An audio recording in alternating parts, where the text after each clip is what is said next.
This episode of this Focused Practical Dreamer's Journey is brought to you by energy healer Jean Border's personal, powerful transformation program. Know you're leaving money on the table, but can't figure out how to bring it in?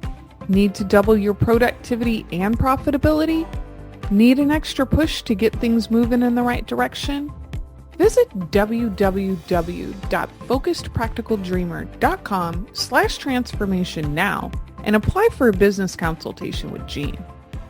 Welcome to the Focused Practical Dreamer's Journey, where we take out your emotional baggage and heal your emotional body so you get to enjoy the success you desire and deserve.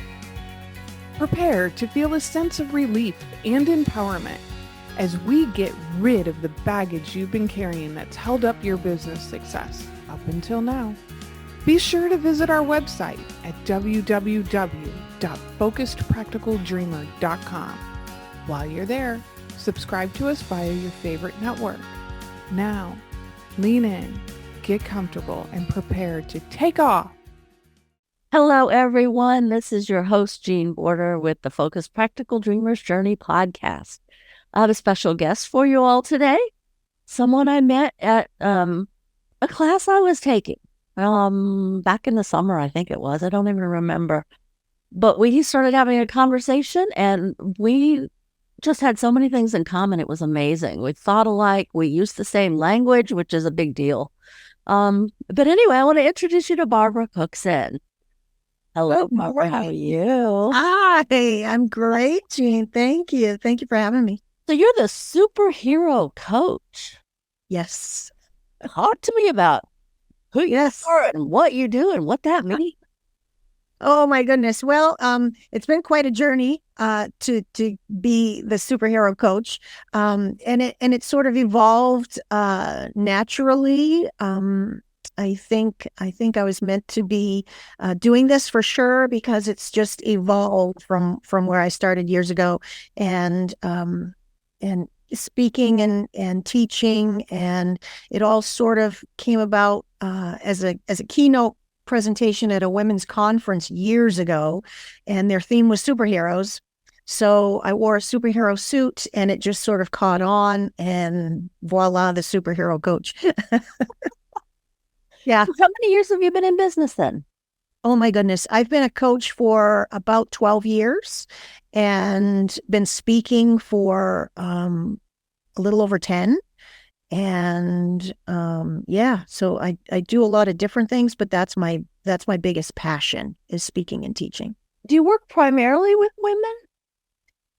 It's really evolved into that. I've coached men in the past, but I tend to attract women my age, my background, kind of. So it's just, I have a passion for women who are struggling, and who are especially in my age group, that are finding themselves with an empty nest or not knowing what the next chapter is going to be. And so those are the women that kind of that I attract as clients. So if a client wanted to work with you, what does that look like? It's fun. It's really fun. Clients that work with me, we work together one-on-one. We usually meet once a week, and I do coaching in person and online. But it's the women that I work with. It's funny because everybody that I've coached, we all sort of are looking for the same things. It's almost like everyone is searching for fulfillment. They're searching for joy. They're searching for happiness. And it doesn't matter where the women are that I meet, where they are in their life. And they all say word for word the same thing when I sit down and meet with them. And it kind of makes me giggle every time I hear it. Women will look at me and say, I know what I have to do. I just don't do it. Yeah. And I've caught myself saying that, right? And so coaching is just really fun because I just sort of guide them back to what they know they need to do, but they're not doing on their own. So you're like an accountability partner then.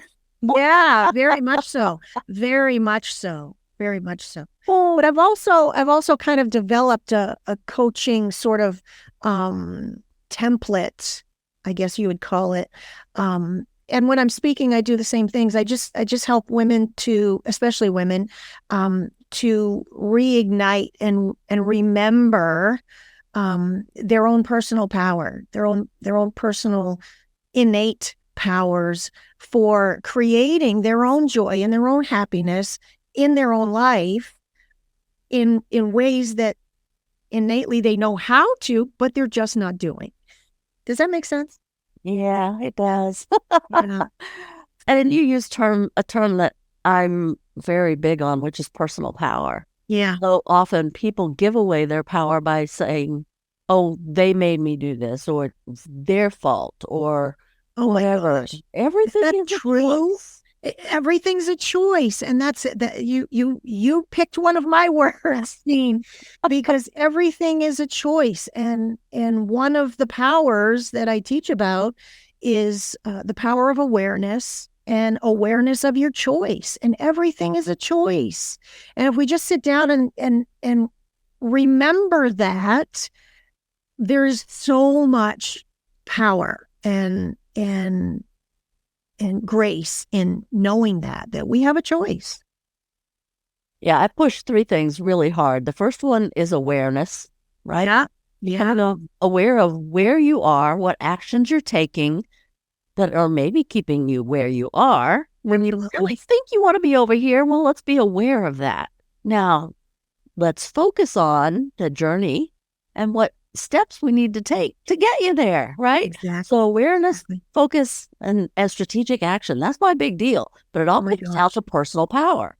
Use that power to determine your reality, right? Absolutely. They can influence you, but it's ultimately it's your choice to stay in a job you hate or a job you love, to work with people you can't stand, or work with people that you get juiced by being around. Yes. It's always your choice, but it's so easy to forget that. It's so easy to forget that. And also being aware of your language and your inner voices, and also the power of your own intuition and your own guts. We say so many of the same things. It's just, oh my gosh. And women especially, and I'm guilty of this. I've been guilty of this in the very recent past, of not listening to my own intuition and listening to my own gut. And as coaches, and I'm sure you've been there too, Jean, I'm sure you've felt this, that we coach people with what we need ourselves in our lives. And I know that when I coach women and talk to women about listening to their gut and listening to their intuition and being aware of their self-talk, I'm talking to myself too, and learning myself as I'm helping other women, because I've kind of been guilty of not listening to my own intuition, and every time I don't, it's a mistake. It's a mistake. And being aware of our own gut feelings and our own intuition and that guiding voice that we need to trust and listen to, because our own power is in that inner voice and inner intuition and listening to it. And the more you trust that inner voice, the more it will help you in the future. Absolutely. And bring you peace. Because I know now that I've started to really, really hone in on my intuition and listen to my intuition, making decisions, small ones, big ones. When I listen to my intuition and my inner voices and trust it, there is so much more ease and so much more calm and so much more peace when you can listen to your own intuition to make decisions. There's no conflict, there's no turmoil. It's amazing. It's amazing. And it's simple. It's not difficult. But for some people, I think it really is. I've worked with a lot of people over time. There was one girl that would literally ask every person she came up to, well, this is the situation, what do I do? Yeah, This is the situation, what do I do? This is the situation, what do I do? This is the situation, what do I do? Yeah. The capacity didn't appear to be within her to trust any decision that she could possibly make on anything of real substance, right? Yeah. I mean, she could decide what to eat for lunch, but of anything of impact, was almost crippling her. Yeah. It's in some ways, I think it's a skill set that you develop. Yeah. I think so too. And I think a huge part of that is the power of confidence and self-confidence. So self-awareness of your power and your energy, but then to build on that, to build self-confidence. And that's a real problem for a lot of women, isn't it? Not trusting themselves to make big decisions, that we always have to have input and guidance from someone else, when really our own inner guidance is the best compass to follow. And confidence is huge for a lot of women. We get knocked down by circumstances and by outer forces, and we forget that we have confidence and power to empower ourselves without looking outside for someone to tell us what to do or that it's okay to do something. We need to give ourselves permission and have the confidence to do that from within without looking to someone else to give us permission. Does that make sense? And sometimes that's not the way we're raised. No. I was very lucky. My parents instilled in me that anything I wanted, I could do. Yeah. Mine too. Weren't we lucky? Yeah. So I grew up with that knowledge that if I really wanted something, I could make it happen. Yeah. Now, I may have to do a whole lot of things to get there, but you can. It's possible. Yeah. You know? I would have to decide, and decision is another thing that's so hard for a lot of women. Yeah. A lot of people, really. I don't discriminate here. Humans. There we go. It's kind of in our DNA. And I'm like you. I was raised the same way. I had a dad that taught us to. He taught me how to change the brakes on my car and how to change tires. And we did everything. Yes, my dad would have me push on the brakes while he would bleed the brakes. Yeah, you're out of the line. Yes, and I'm so grateful for that, because he always taught us that we could do anything that we wanted to do, and it didn't matter that we were girls. We could do anything boys could do, and he made my brother learn to do laundry and dishes too. So it went both ways. It went both ways. But for that kind of ties back into another power that I teach, is the power of your beliefs, the power of your belief system. And you and I were raised to believe that we have power and that we can do anything. But so many women and men, but especially women, are raised with the belief that they're not good enough, that they're never going to amount to anything, that all you can be is a wife. You can't go to school. How many little girls are still raised that way?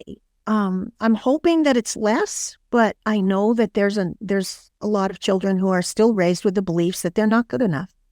And if they're raised in a financial situation, that they don't have the financial means to do some things, they're raised with a belief that they're not going to make it, and that's something that's a big thing to overcome then as an adult. And so I'm sorry, I think that's my computer beeping. So that's another obstacle, another challenge for a lot of women that when they reach our age, to overcome some of those beliefs that they were raised with, and and figure out now that no, I can do anything I want to do and anything I set my mind to without permission from someone else. Permission, that's a big one. Yeah. Sometimes with clients, I have to actually say those words. Yeah. I give you permission to not do that. Exactly. I actually have I go a little step further than that, and even I have my clients sit down and write a contract with themselves, and it's a written permission contract, and they date it and they sign it, and it says, I give myself permission to be, do, and have 1, 2, 3, 4, 5, and then sign it. And so it's an official contract with themselves, permission contract.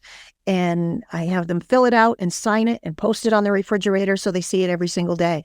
And it's a powerful visual. It's a powerful tool. And I encourage any woman to do that. Give yourself permission to be, do, and have anything that you desire, and post it and date it and sign it.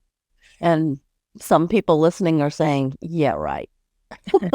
I know. And it's true. It's true. So many of us are, I guess, jaded would be a word. And there was a time when I was too, and I would think, oh, that's stupid. That's kind of silly, but it's really not. And I've really found that, and I've done it for myself. I've done the permission contract for myself and posted it.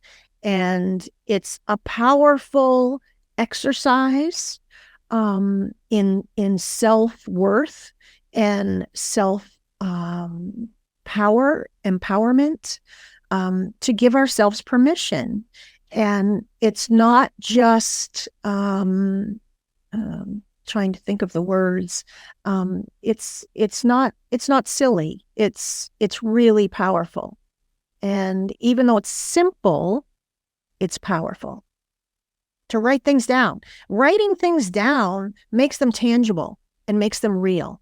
And we can talk to ourselves till we're blue in the face. But when you see it visually on paper, that you have this contract with yourself, it flips a switch and starts to turn on that confidence and open up possibilities. Well, I think that it most likely also creates an awareness whenever you do something that's in violation of that contract. Though even if you don't have the strength in that moment to do something different, you realize, oh, this is not congruent with what I had stated. Exactly. That I give myself permission to do. Yeah. And so that's could be a journey to get from a really, I'm going to use the word stuck place because I don't want to put judgments on it, right? Yeah. To get from a stuck place to a place of joy. Yeah. Or a feeling of accomplishment or a feeling of freedom. Right. Another thing I kind of encourage some women to do is to sign the contract and actually add a place for a witness. Ooh. Because we all have that special friend, partner, someone that we do trust to help us when we need help. And not someone that you look for to tell you what to do and to give you that permission, but someone as a support. And I know I have lots of women friends who are complete supporters, and I can go to them and ask advice, and they're there just to support me in my decisions. And so when I give that contract to my clients, I actually have a line at the bottom for a witness.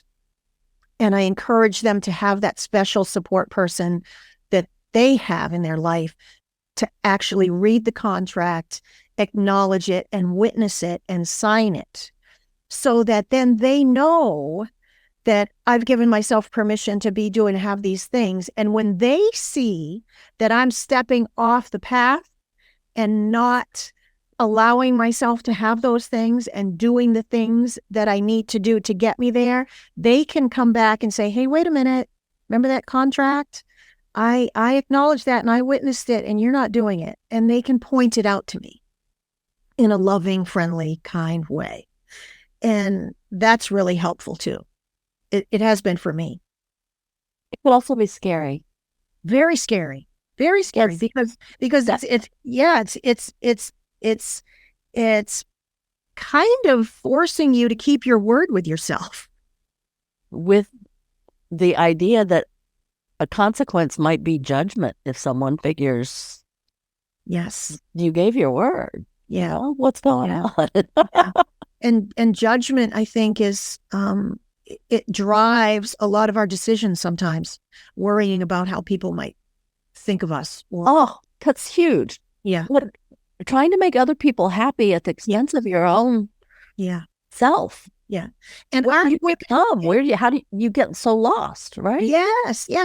And don't you find too that that a lot of women that we coach and the women that we help are people pleasers and put everyone else first? It's a huge trait for moms, because they've lived their lives for their kids and for their spouses and for their families, and so it's their job to put everyone else first. So they get knocked down and down and down that priority list, and then all of a sudden the kids are gone. Maybe I'm getting a little older. Maybe I'm starting to think about retirement, and it smacks us in the face. Okay, now what about me? What about my turn? And is someone going to judge me and think I'm selfish if I start to turn things around and maybe do what I want to do? What are people going to think?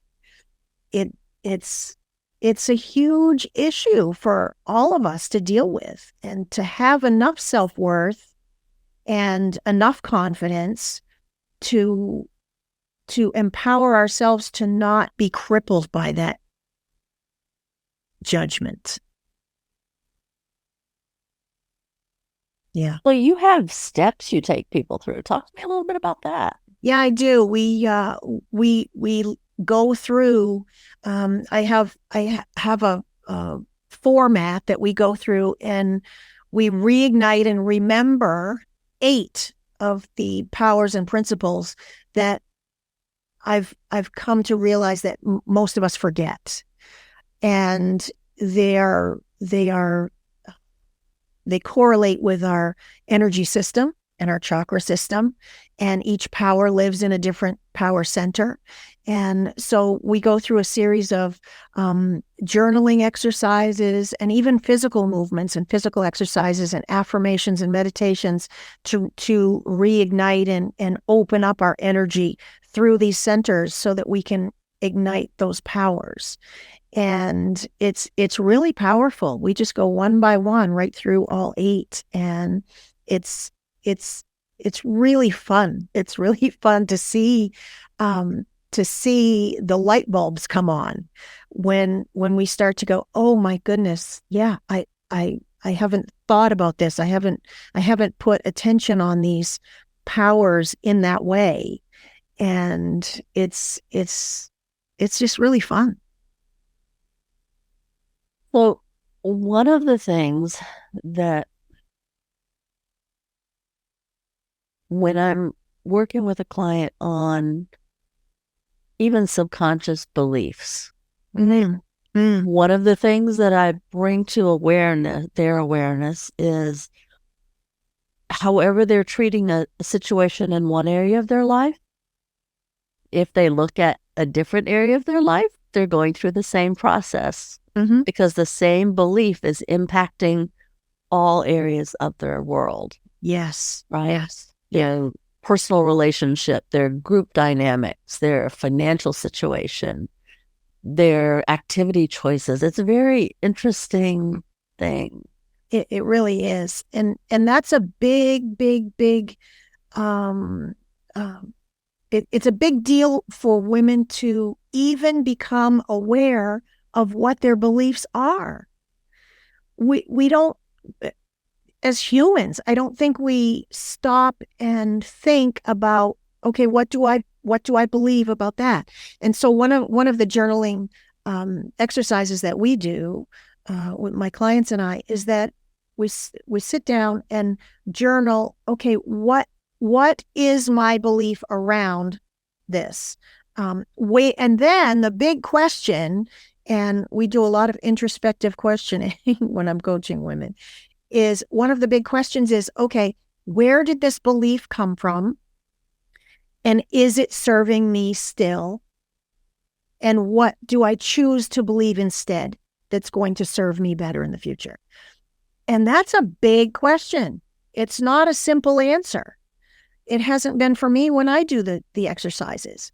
Learning exactly what do we believe about ourselves and why, and where did that come from? Because all of we didn't come into these bodies. We didn't come down here on this planet with beliefs already. We came as an empty vessel, and we absorbed and learned and took on the beliefs of our parents, our teachers, our mentors, our friends, our school buddies. We absorbed all of what we believe and what we've become from outside sources. And then when we get to be our age, we can and even before, but most of us don't get there before now, we can start to question, where did this come from? Why do I act this way? Why do I think this way? Why do I believe this way? When it's not really coming from me. Does that make sense? Mm-hmm. Yeah. One of the broadest categories that I think comes into play is issues related to self-worth. Oh, gosh. What do I deserve? I don't deserve that. I deserve, here's a positive one, to be treated better than you have been treating me. Exactly. That's a positive one. But the other one is the self-talk. Well, I must have done something bad to make him hit me. I must have done something bad for my boss not to like me. I must have done something bad not to have been invited to that party. I must have been, it's always my fault. Always your fault. And that's a belief that came from somewhere in our upbringing and when we were raised, that if you're not good enough, you're not going to be included, and you're not good enough. It's sad that so many of us have been raised with those kind of limiting beliefs that hang on and hang on and hang on, and they are crippling. When I was a kid, I was very afraid of speaking out. And I don't even remember why, but I completely closed off, wouldn't speak. I wouldn't make eye contact with people. It was just kind of a protective thing. I just wouldn't speak. And my parents had to take me out of school every single Wednesday afternoon to go see a counselor because they thought I'd never function. I just closed in on myself so much. And I think it was definitely some trauma in my childhood that caused me to just close off, and as a protection, just close in. Obviously the therapy helped, because now I talk all the time and speak for a living. but it's overcoming those beliefs now by realizing our empowerment and our self-empowerment. And you and I both teach the same things and speak to those same topics and same issues. But the first part of that is being aware that they're even driving your life. Yeah. Where I tell some of my clients, talk to yourself inside at least as well as you would speak to a stranger. Yeah. If you wouldn't say those words to somebody you don't know, why are you repeating them inside your head? Exactly. Over and over and over, as if they were true? Exactly. And even a step further, the women that I see, there's always a little component, almost, I would say 99% of the time with my clients, there's also a little bit of self-talk about their physical body, their weight, their looks, their level of fitness, their strength, their balance. One side of the face is different than the other side. Exactly. And there's something. Yeah. You find something. Of course. And I love what you just said, to talk to yourself like you would talk to your friends. On the physical part of that, I take it a step further and also add that we should treat our body and ourselves as we would our favorite pets. We take our pets out for walks. We buy our pets a treat once in a while. We feed them the best food that we can possibly feed them. It's caring for ourselves and loving ourselves and our body the way that we love our pets, because that's unconditional, and we should love ourselves unconditionally. And self-care, with the self-talk, but also the self-care of this, our physical body. And I hear and see, I teach for fun. I teach fitness classes as well, group fitness. And it's mostly all women in the classes. And I hear several of them, their self-talk, and it's out loud, that they literally say, oh, I hate my body. I can't stand how I look. I'm doing this because I hate myself. And that's just, to me, that's sad. It's criminal that we do that. Sorry about my little dog. He's hearing another dog outside barking. Winston, sorry. No, okay. For the dog lovers out there, this is Winston. He's quite enamored with the next door neighbor's dog who's outside barking. Just gonna open the door. Red. Sorry about that. No worries. So yeah, the self-talk issue is really one to be overcome, isn't it? And that's one of the other powers that I teach is the ultimate, is the power of love. And we need to love ourselves enough to give ourselves the permission, choose our own beliefs, take care of ourselves first, and bring ourselves back up to that priority list. Here's another area, money. Oh my goodness. Oh my goodness. And what are our beliefs about money and why? I know that's a big one for me. I've spent my entire adult life trying to overcome the belief system of my parents that was one of lack and one of a poverty mindset, and that everyone else is everyone else are they're the other people. They're, the term that my parents used to use is the other half. How does the other half live? And we're not them.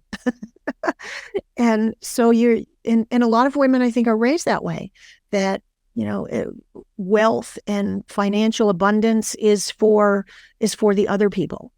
It's for someone else. It's not for us.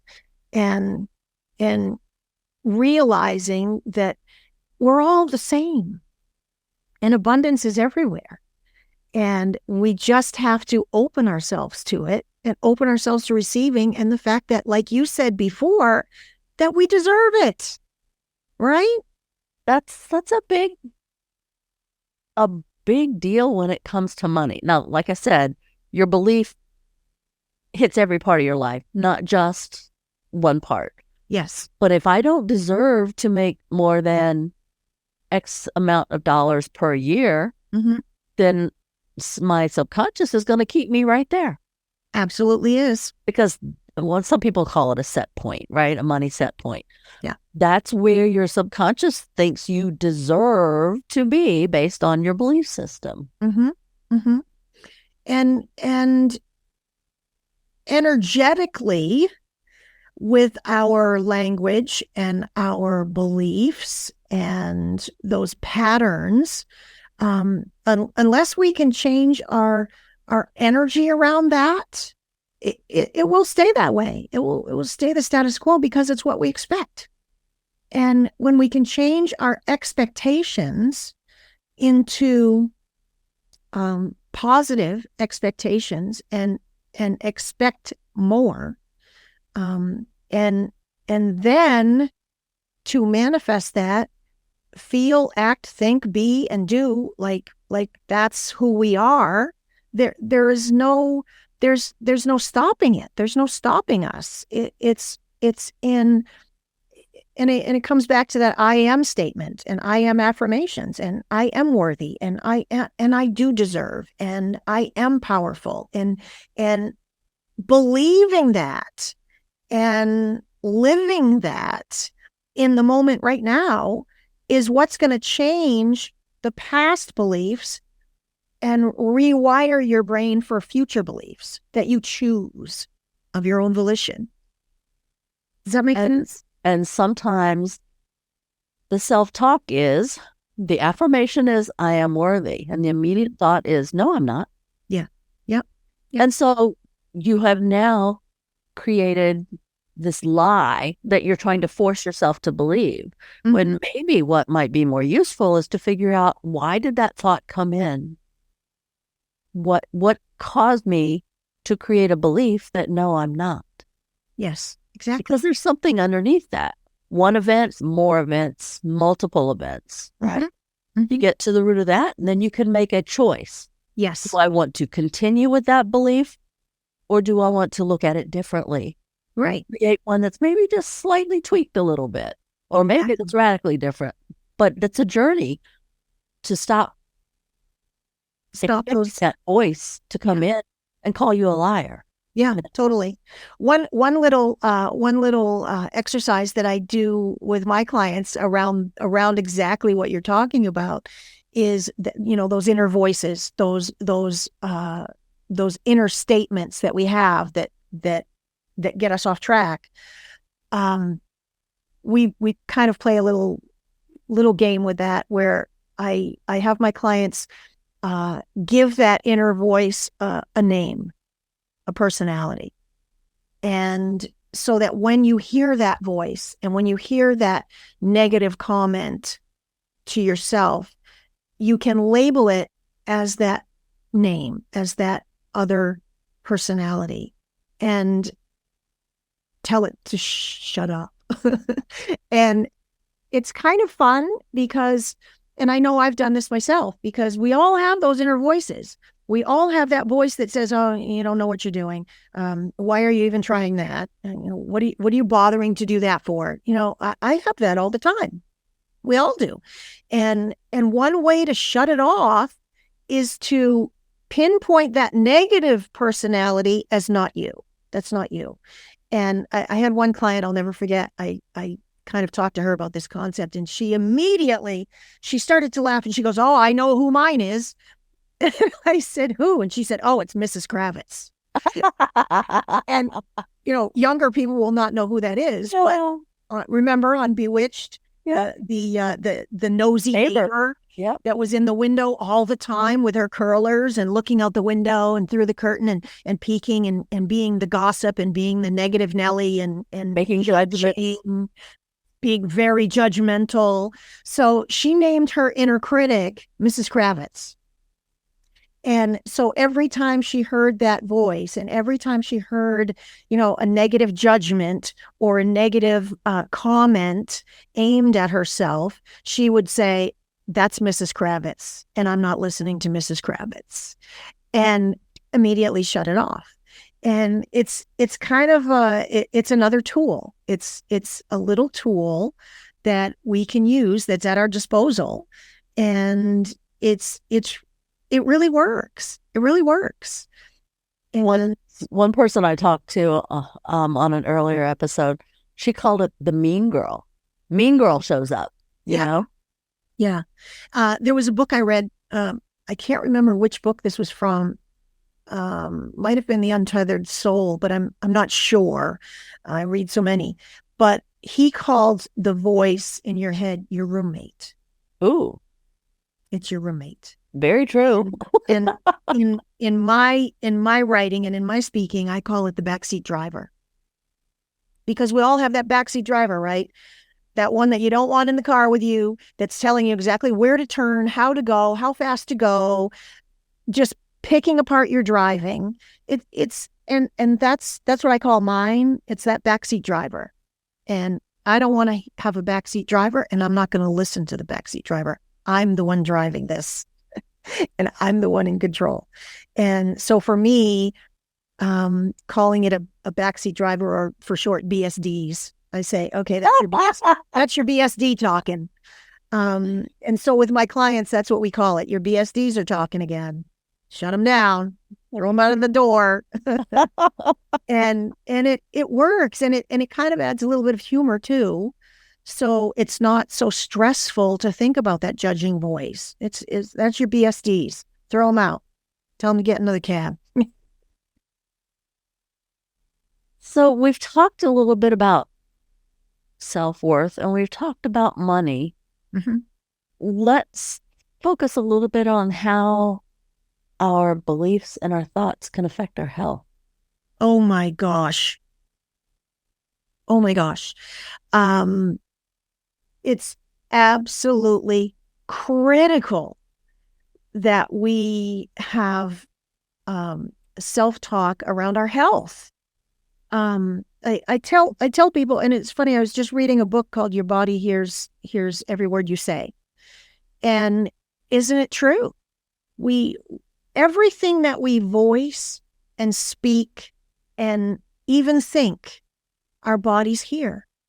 And I've had people in my audiences even, because we do some physical exercise when I'm speaking, and we do movement. And I've had people say, oh, well, I can't do that. I have bad knees. Oh my gosh. I immediately stop them and say, you do not have bad knees. You have knees. They're not bad. They're knees. And when we start talking about our physical health that way,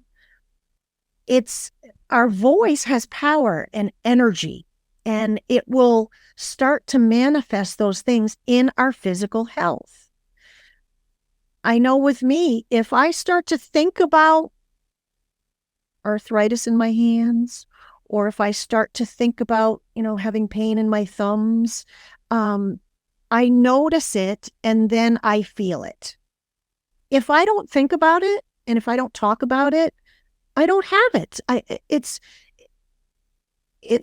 There's power in what we say, and our body does hear and absorb and manifest what we believe about our bodies. There's so much research and so many books out there now about the mind-body connection. And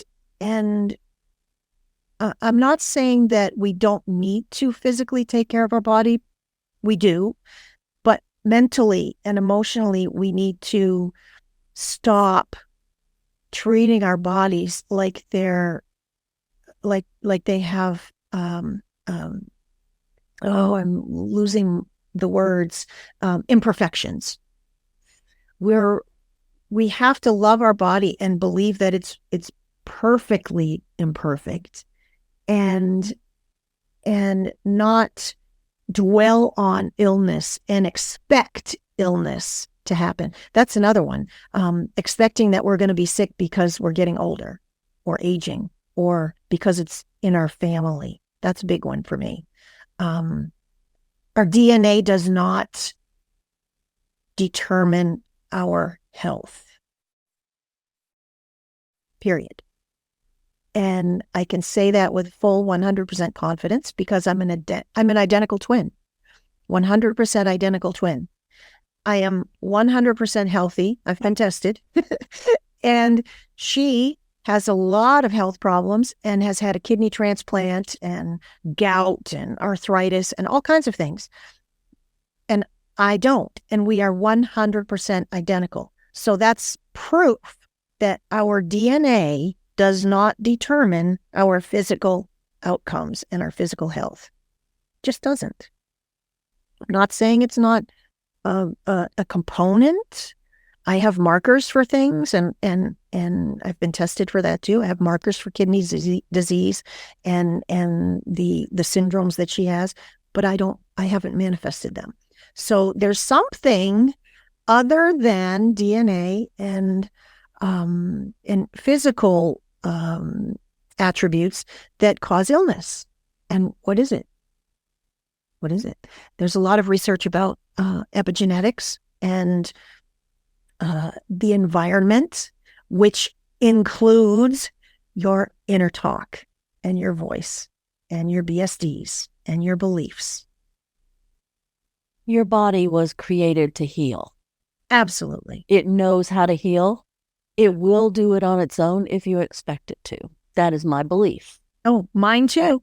Mine too. Cut your hand.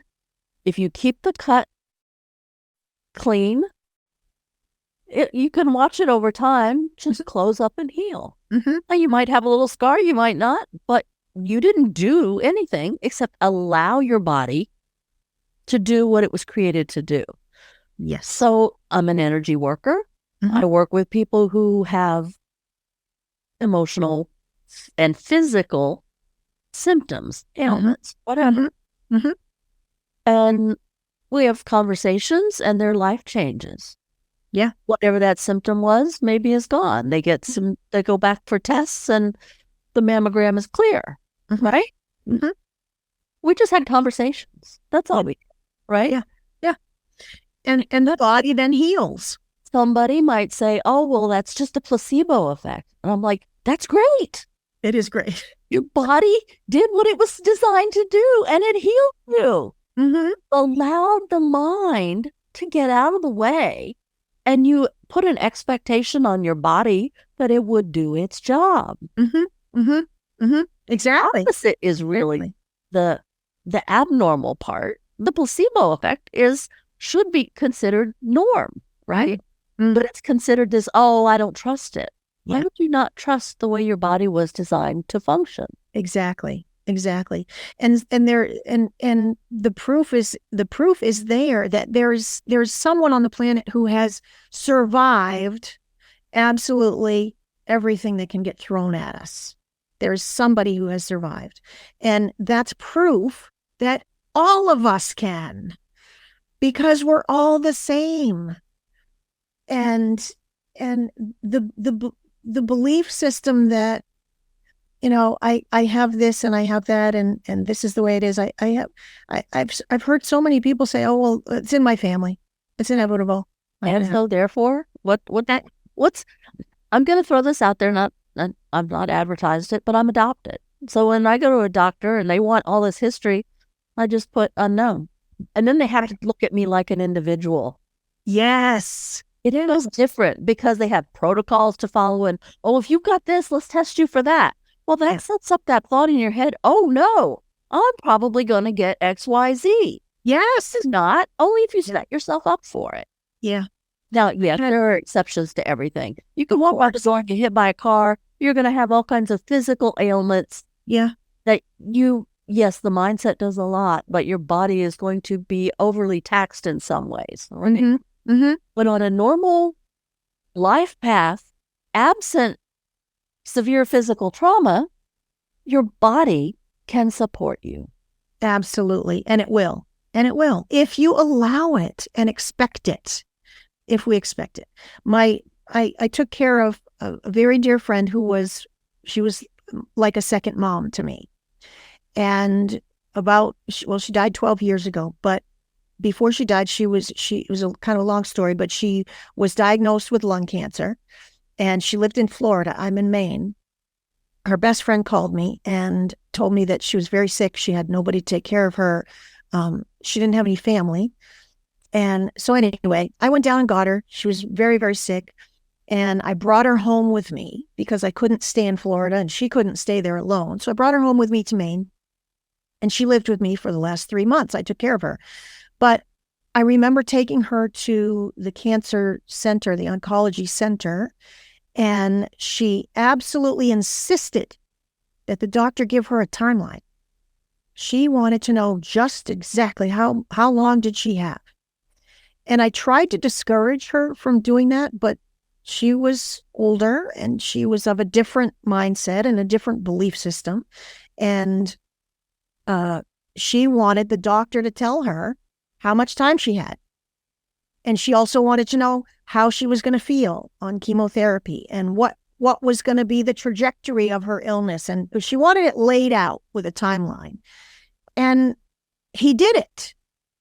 to my chagrin, I was so angry, and of course I didn't say anything to her, but I was so angry because, and you still see this today, that doctors do that. And they will give people a timeline, and they'll lay it out. Okay, you're gonna feel this, and you're gonna get very sick, and then you might feel better, and then you have, in a few months, this is gonna happen. They lay it all out. That's what they did for her. And I kid you not, she died almost. Right? She died almost to the day that they told her she had. Yeah, they told her she had I don't know, 3 months or something. It was almost to the day that she died from what they told her. Her symptoms and her journey through that illness was almost to the minute what they told her that it would be. They programmed her milestones, and she hit her target. Absolutely. And her body supported her in that decision. Absolutely. And she took it on, and she believed it, and she owned it, because that's what her belief system was, that the doctors know.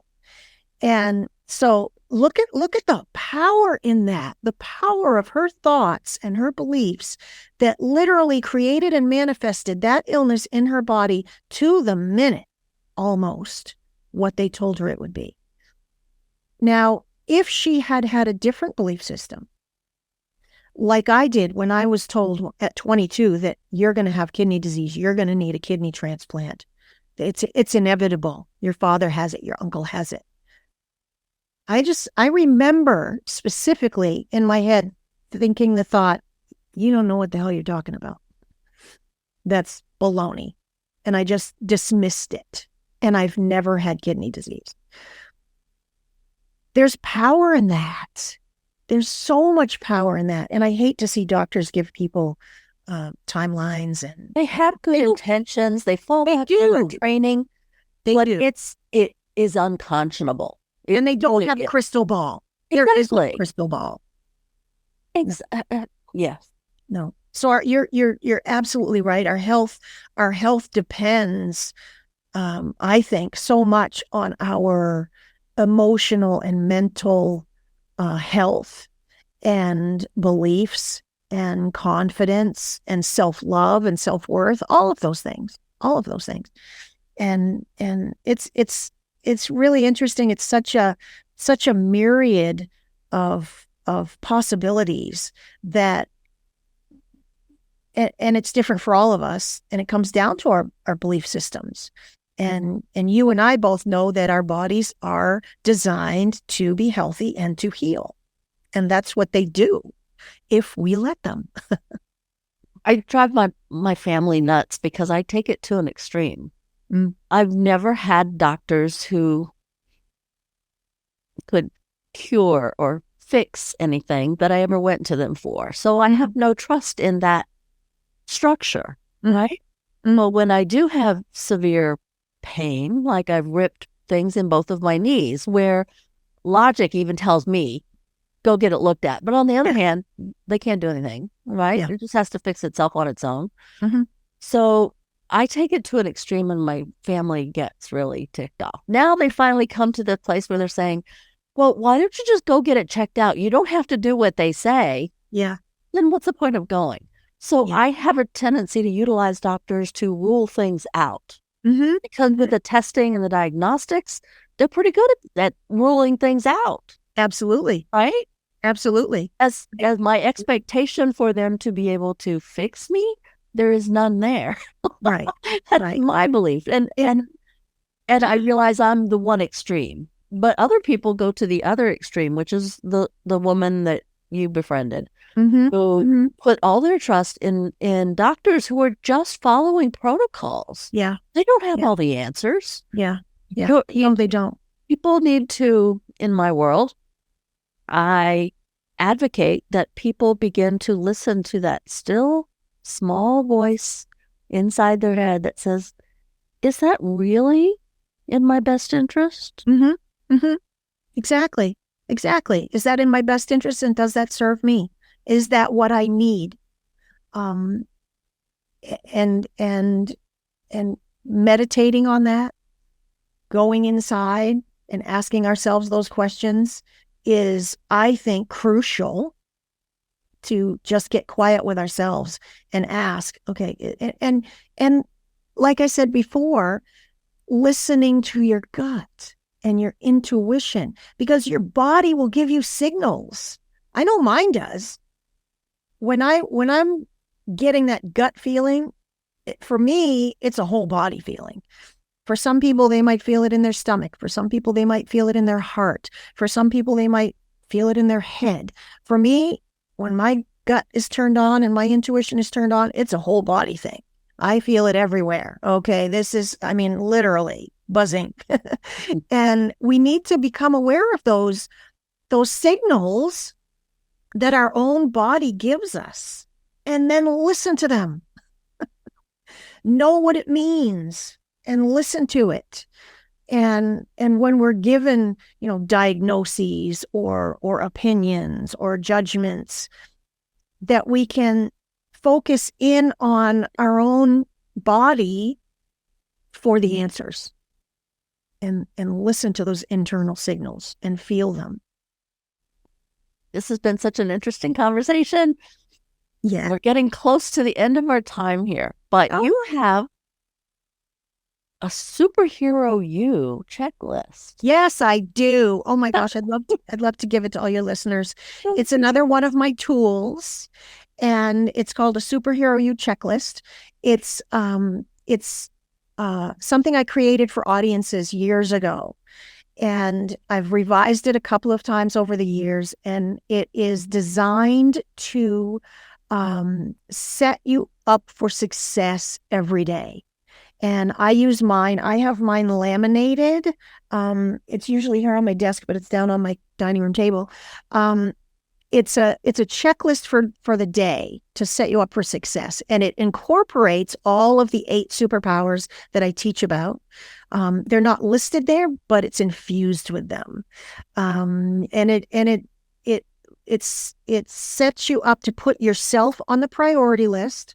It asks for things like 3 things that you're grateful for.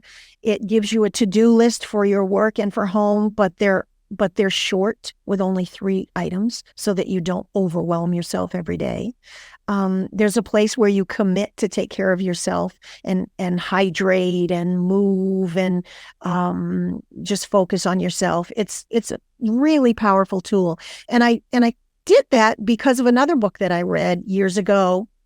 It was called The Checklist Manifesto, I believe. And I think it was a Atul Gawande who wrote that book. But it was about checklists and the importance of checklists in hospitals and in surgeries so that things don't get missed. And I thought, man, we need a checklist for our day so things don't get missed. So that's why I created it. And it's got directions with it, so you don't have to worry about it. And I highly encourage people to laminate it and just reuse it every day. Cool. And the link will be right down below. Yes. Your website is called thesuperherocoach.com. Yeah. Yes, ma'am. And the link to that also will be down below. Awesome. Thank you so much for being here. This has been so much fun. Thank you, Jean. I love what you're doing, and reaching people, and all the work you do is just amazing with the energy work you do, and now with your podcast. And I'm so grateful for you to have me on. Thanks. It's a lot of fun. Do you have any closing words that you'd like to leave with our listeners? Let me see. Probably I'd like to just reiterate that, especially now in our world, and I was just having this conversation with a client yesterday, that I'm feeling, and I think you probably are too, because we're both empathetic and energy people.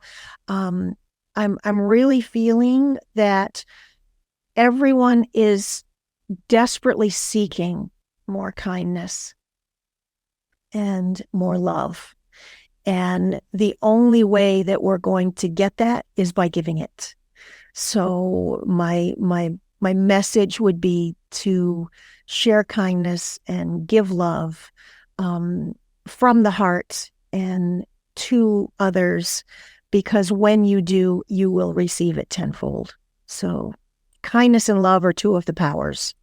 And I would say share it, and share it wide. And that's where we're going to leave this episode. Share your kindness and share it wide. Awesome. This is Jean Porter, your host for the Focused Practical Dreamers Journey podcast. See you next time. Thank you, Jean. Thank you for tuning in to the Focused Practical Dreamers Journey, where we take out your emotional baggage and heal your emotional body so you get to enjoy the success you desire and deserve. Remember to visit our website at www.focusedpracticaldreamer.com and enjoy even more great episodes like this one.